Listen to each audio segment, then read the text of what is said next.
Hey guys, welcome back to the YZ144 build. It's Morgan coming to you from Highland Cycles. We got the transmission bearings in, we're putting those things in, and we're going to build this bottom end. So join us for this video. We're going to be actually putting the entire motor together.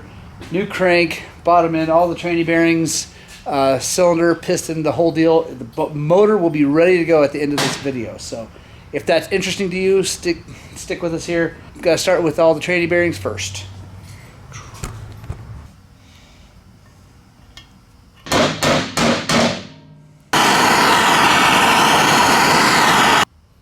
Super frustrating.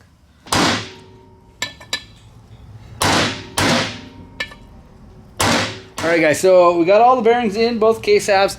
Now we've got to put the retainers in. And really the only thing I need to say about this is make sure you put Loctite on these things. The reason, well, you're going to get them tight enough, at least you should get them tight enough. But the reason you want Loctite on there, you want to take any chances, is these things are inside the motor, inside the cases. You don't want to do that again. And if they were to come loose, it runs a really good possibility of completely wrecking everything, including the cases, which then makes this whole bike a paperweight. So definitely want to get Loctite on there. Also, again, like I always say with Loctite, you got to make sure both the threads on the hole and the threads on the bolt are completely dry and oil free. Otherwise, the Loctite won't do anything. And then since they are these lovely Phillips head screws, we're going to use an impact driver to drive them in there and make sure they're nice and tight. What's that?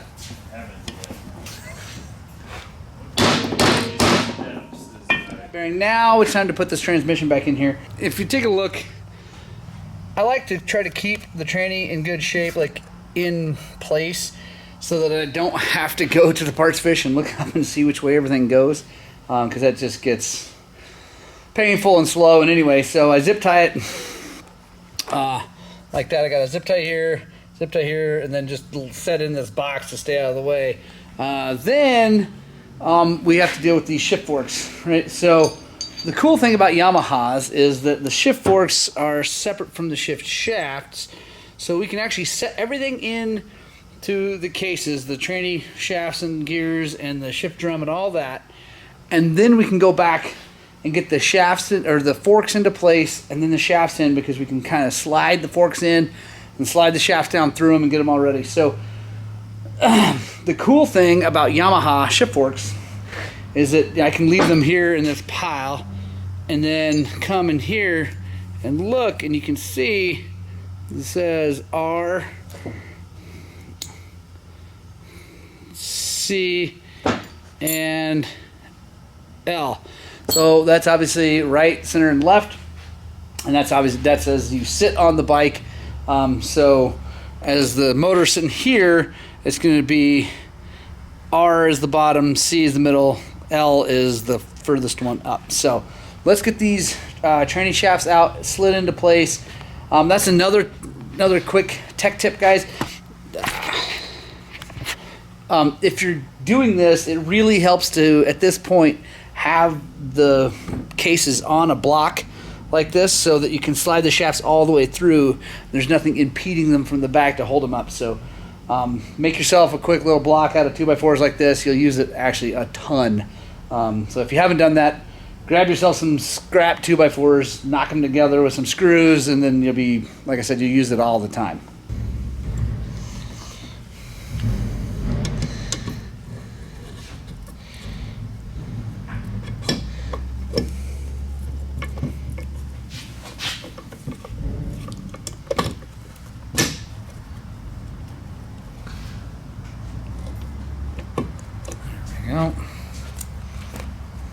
Now I'll take our shift drum. This is always a bit tight getting down in there. There we go. Now we take our right fork. It's going to go all the way down here in the bottom. Sometimes you got to like lift up a little bit. There we go. So what I was just fiddling with there is getting that nub, whatever it's called, to go into this worm groove here on the shift drum. So now that it's in there, we want to kind of be careful.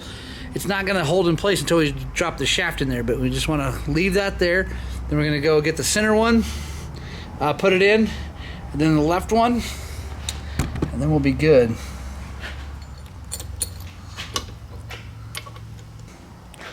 All right, now if you look, we got all the nubs in the grooves, and it's kind of hard to tell, but we got the holes pretty well lined up with where they go in the cases. They're not perfect yet, but that's okay because they're in their place. Everything's where it's supposed to be. Now we're going to take our shift shafts, and we're going to drop them down into place, and it takes a little bit of wiggling.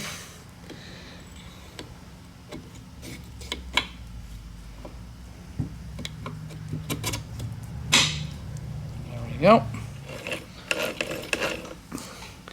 And the first test to see if you've got it, right, is to, once you get those shafts in place, to grab the shafts and spin them. You don't know if they're in neutral or whatever yet, but that's okay. Because if this isn't lined up right, it'll bind in one place or the other. So that spins nice and smooth, just like we want it to. Now, next thing we're gonna do, because I feel good about this. All the washers, thrust washers are in place, everything's good. We're going to, on this case half, we're going to take some Yama Bond, or it's the 1184 I use from 3 Bond, go around the whole thing, because there's no center case gasket on Yamahas. Do that, let it sit for a little bit, then we'll get the crank, put the crank in this side, we'll drop this whole thing together, and then we can put the bolts on the back side for this to hold it in place.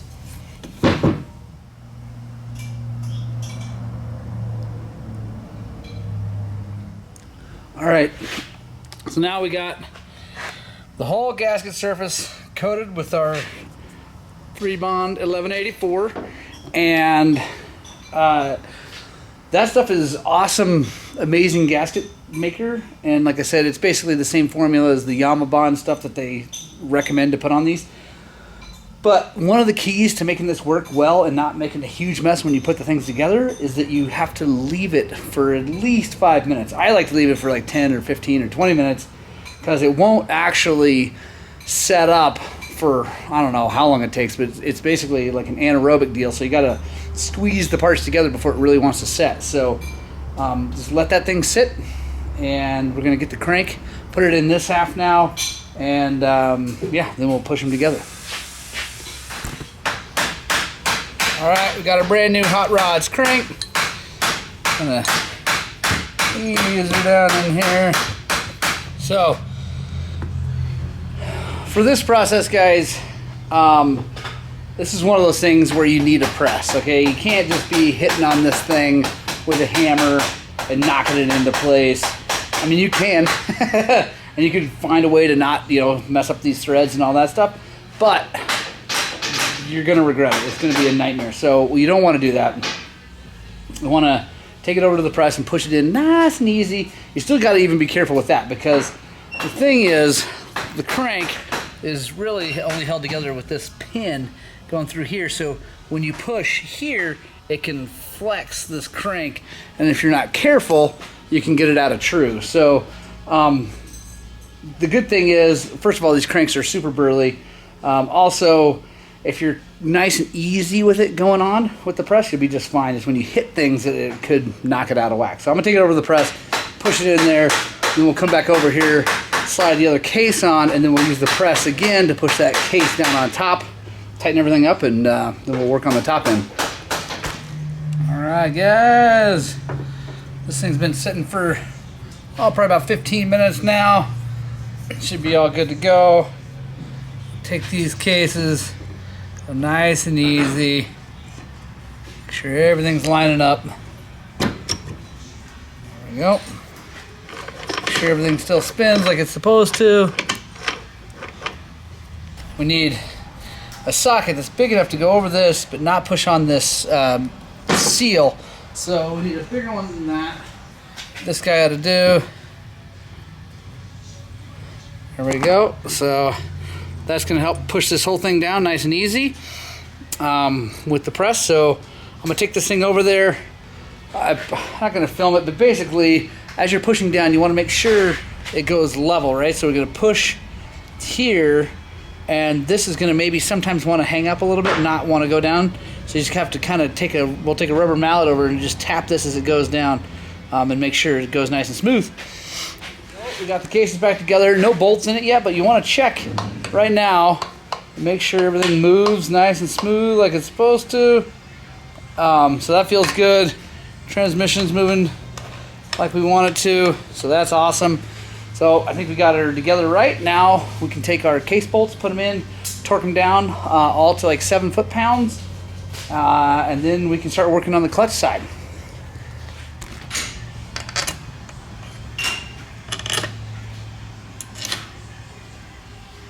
All right, got our torque wrench set to 7.5 actually. That way, just be 100% sure. What's another half foot-pound between friends?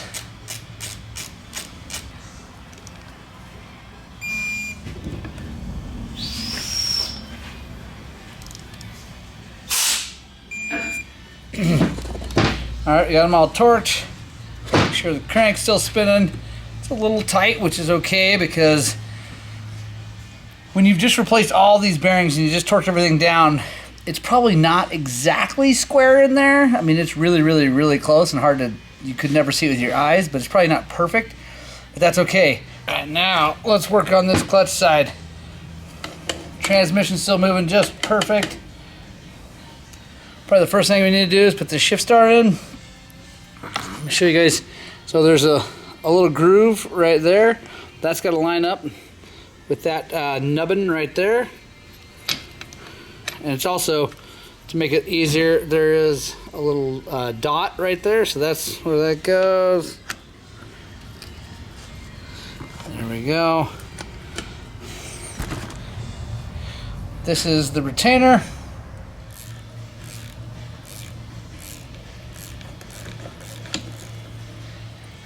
Alright guys, now it's time to put the shift detent mechanism and like the thing that actually moves it together. So this part, I don't know if you can see this, but it's got these two little detent guys. Make sure they're in there and moving like they're supposed to. Hang on to these things, they like to fly. We got everything all dialed in with the shifting mechanism. There's that little hat thing that I told you guys not to lose. Everything's in. Now we got the main gear on the crankshaft. Everything is still moving smoothly. It's in neutral and that's working just fine. So now it is time to put the clutch on, and super cool thing about the clutch, we are going to be installing this shiny Hinson clutch. So as part of this video, I'm going to show you how we prep these Hinson clutches, because it doesn't come with the ring gear on it or the main gear. So we have to take that off of the old clutch, put it onto this clutch basket, then we can put it all together. So yeah, that's the next thing we're going to do. We got the old clutch here. Show you how we get this gear off and this gear out and get it into the other one. We'll be ready to rock and roll here real soon. You can see those grooves. Yeah, they're focus. There we go. Those grooves are no good. And since we're rebuilding this thing and doing basically a full restoration of it, I'm not going to just file those down. If it were my bike and I wanted to go ride right away, I'd probably just take a file to them, get through and deal with it. But fortunately, because of our friends at Hinson, we have a new basket and a clutch pack for it, so I'm excited. I've already filmed an in-depth video on doing this, but I'll kind of touch on just the basics of replacing a clutch basket with an aftermarket. Now you can buy a new one from Yamaha. Would come ready to go, just drop into the bike. But it would come with this honestly cheap cast aluminum basket again that would then get grooves worn in it relatively quickly and be junk right away. So we're going to do something different, and I will show you how that looks. To engage the safety squints, AVE, thank you so much for that.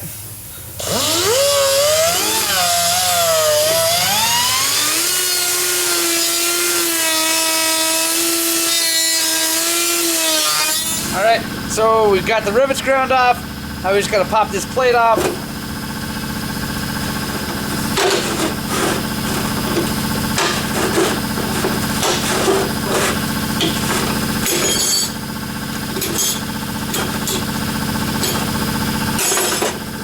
remove this ring gear.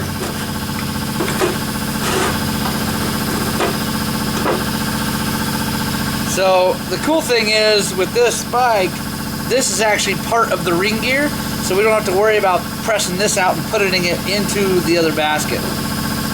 Bushings off. Now we'll go get our other basket. I love it.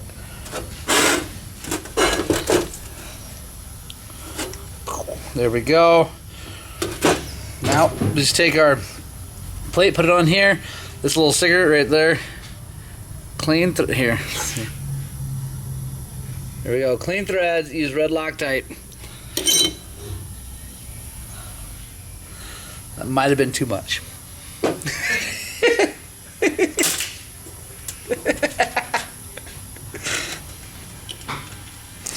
And by too much, I mean the exact right amount. Maybe not enough. So guys, I've mentioned this lots of times, but when you have multiple bolts in something that's not super perfect on the hole size, but it's got these chamfers in it, you just kind of loosely get them all snugged up, and that'll help center it. Then you can go back and get them tight.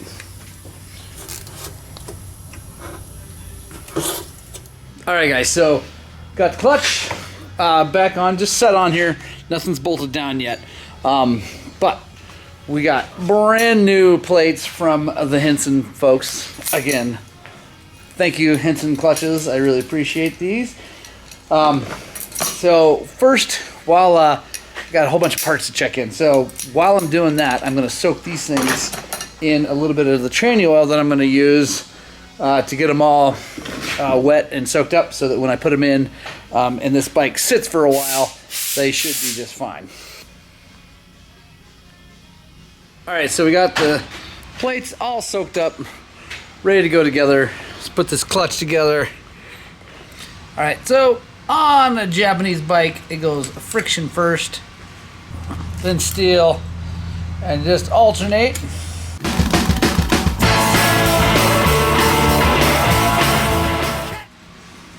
Take our lock washer, which has been used on this side, which you wouldn't want to bend that back up because it might break off, but this side's all good. So I'm going to show you guys.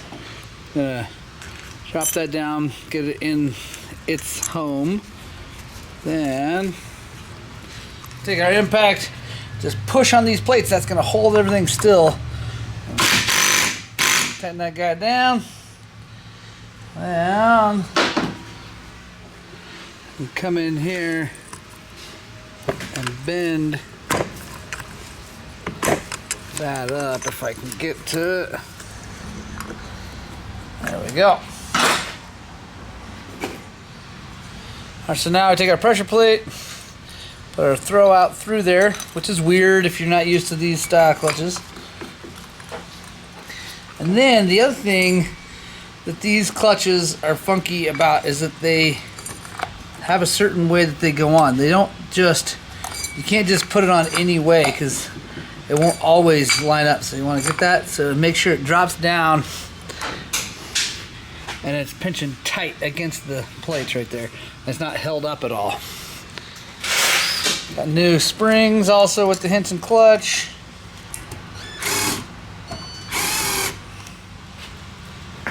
There's our gasket. Now, one thing I honestly forgot to film, I just spaced it out, was rebuilding this water pump, but it's got a brand new seal in it. It's all ready to go. I'm going to pop a new seal here. So, got a new kickstart seal. Pop this one out. Put this in. It's always easier to do this before you slide all this on. You can actually do it after, because you can do this when it's in the bike, but it's just easier. Alright, now we got everything here. With the power valve, you want this down. You want to push this down so it holds this power valve actuator in. Ease everything on here. And this whole thing is way easier if you don't have the cover on the water pump, because you're might need to move that gear a little bit to get it to go.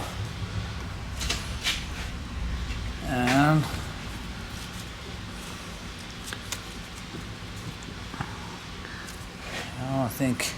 Just hanging up a little on the dowel pin, so we'll just give a little tappy tap tap.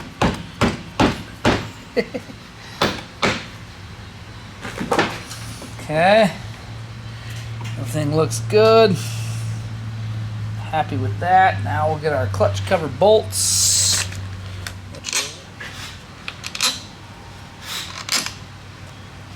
Nope.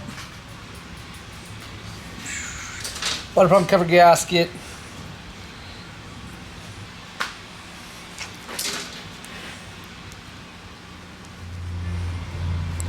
Alright, so take a look.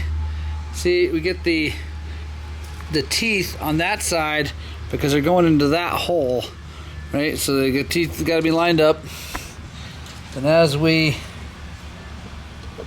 slide this on, if everything goes well, boop, there we go. And we can kind of, there we go. Now we can tighten all these bolts down, and we can actually put this on at the very end. We'll probably slide it on to make sure it doesn't go anywhere, but because you want to get this thing lined up so that it is in the correct position.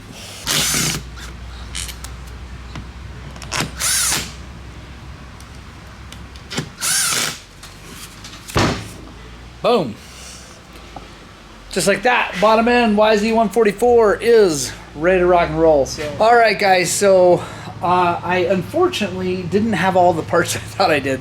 I'm waiting for a couple dowel pins, and I thought they were here, but they're not. They should actually be here soon.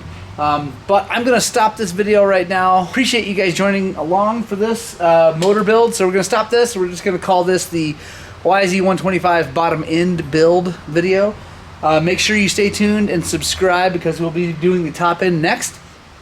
I've got a brand new piston, gaskets, all that stuff. It's a 144 kit from Athena, so we'll be doing that here next. So thanks guys for joining me. I hope you guys like this video. If you do, give it a thumbs up. If you like what you're seeing, hit the subscribe button. It means a lot. The thing I want most is for you guys to get out and spread the gospel of two wheels, and I desperately hope that what we're doing here at Highland Cycles is inspiring you guys to work on, restore, modify, build, whatever, and get out and ride your dirt bikes!